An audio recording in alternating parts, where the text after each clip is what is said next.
Hey guys, Jake here. Today we're going to make a velvety smooth cheese sauce using math and science. So if you've ever had like ballpark or convenience store nacho cheese, or I don't want to infringe copyright, but the square box macaroni with a big clunky cheese packet, the key ingredient to making those sauces so smooth is usually sodium citrate.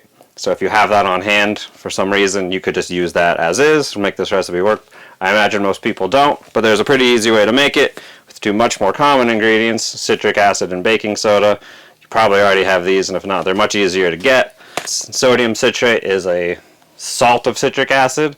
It's used as a preservative and a stabilizer in a lot of different foods and other like medical applications, but in this instance, it helps emulsify the cheese sauce.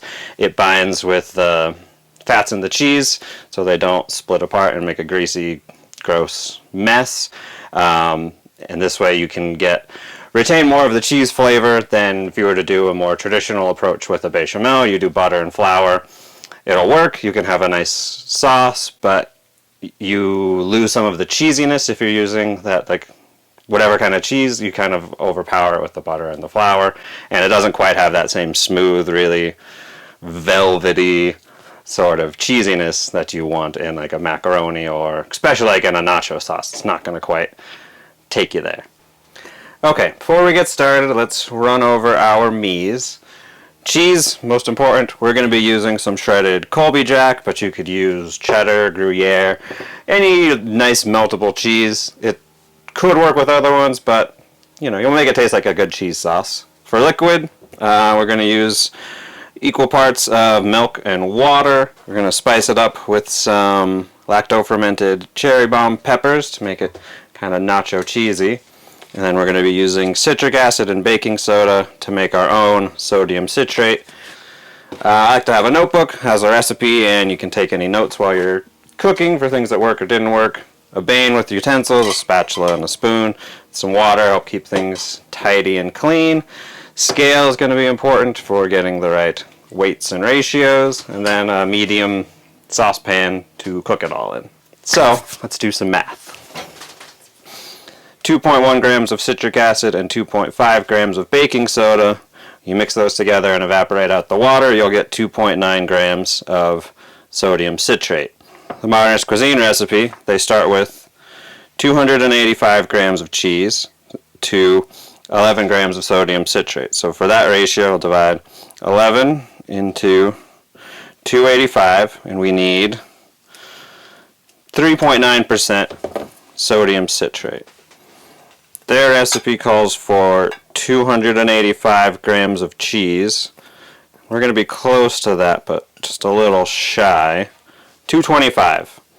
So we're going to use that to scale the rest of this recipe on, which for our batch is going to be 8.7 grams. We know 2.1 grams of the final 2.9 is 72% of it. So to get 72%, we'll need 6.25 grams of citric acid and 86% of baking soda. So 8.7, 7.5 grams baking soda. So that's the important part. And then for the water, 265 grams to 285, 93% water. So for our 225 grams of cheese, we need 209 grams of liquid.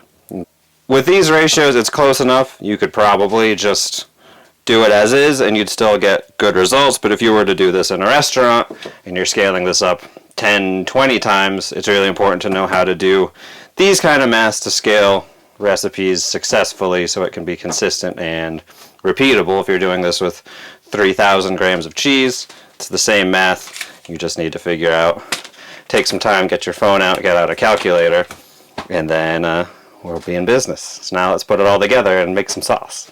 So start with cheese. We have 225 grams here. Set that aside. Then to make our sodium citrate, Just going to measure this right in our pan if it'll cooperate. We're going to need 6.25 grams of citric acid. And go slow here, obviously, because we're working in very tiny quantities. 6 grams there. And try again, we need 7.5 of baking soda. 7 and change, that'll work. And then we're looking for 209 grams of liquid. So I'll start with this milk, which I measured earlier, was right at 120. And then let's put a splash of this pepper brine in there just for some salinity and some spicy flavor. Let's do like 30 grams of that.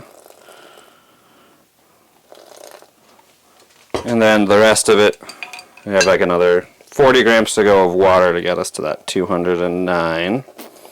And when you do this, you'll see that it starts to foam up and bubble from that baking soda. So I'm just going to keep stirring this as it comes to heat. And we get to a gentle simmer, we'll start dumping some cheese in there. And then we'll hit it with trusty immersion blender. I'm going to slice a few of these peppers to make it a spicier cheese sauce. Let's do 3 of them in one of these garlic cloves just for fun. Take the tops off of these. I'm going to leave the seeds in because I want it spicy. I'm just going to do a really rough chop on these guys. Now this is looking pretty close. You can see it's not quite as frothy in there. So when that water evaporated away, we should be left with sodium citrate. And this is starting to get warm. So, moment of truth. Let's put some cheese in. And like making any cheese sauce, it's best if you incorporate bits at a time instead of just dumping it all in at once. The chemicals help bind it together, so you don't need to be as careful, but it's good habits. We've got one addition in, we'll dump in a little bit more.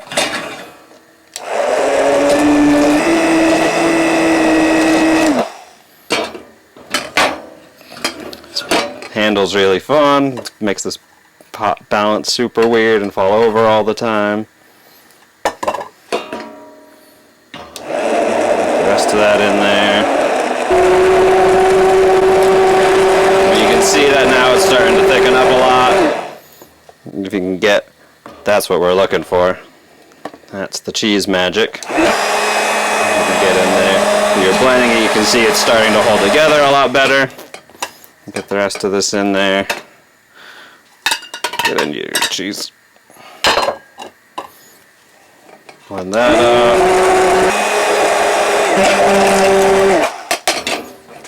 Then toss in our peppers to make it spicy sauce. Give that a quick blend and we should be there. We'll be in business. Peppers also help give it a nice deeper color. Get some of that red in there. It looks more traditionally nacho-y. Make it nice and smooth. And if you can see, we've got pretty magical smooth cheese sauce. And this will just continue to thicken as it warms. And then once it gets cool, it can kind of seize up and turn into a block, but you just gently reheat it and it'll come right back to this super smooth sauce. If you're doing this for service, you could just hold it in a double boiler or like in a steam table, but I'd put a pan of water underneath it so it doesn't scorch on the bottom. But there you have it. We're going to clean this up a bit and I might boil some noodles I have in the freezer and make a nacho pasta. I'll leave you with that. But you can make this ahead of time, put it in the fridge, and then again bring it up slowly over a double boiler. Thin it out with a little extra milk or water if you need to. If it tends to thicken up real quick once it gets warm. But there you go. That's a nacho cheese sauce with some homemade science and some ratios for you.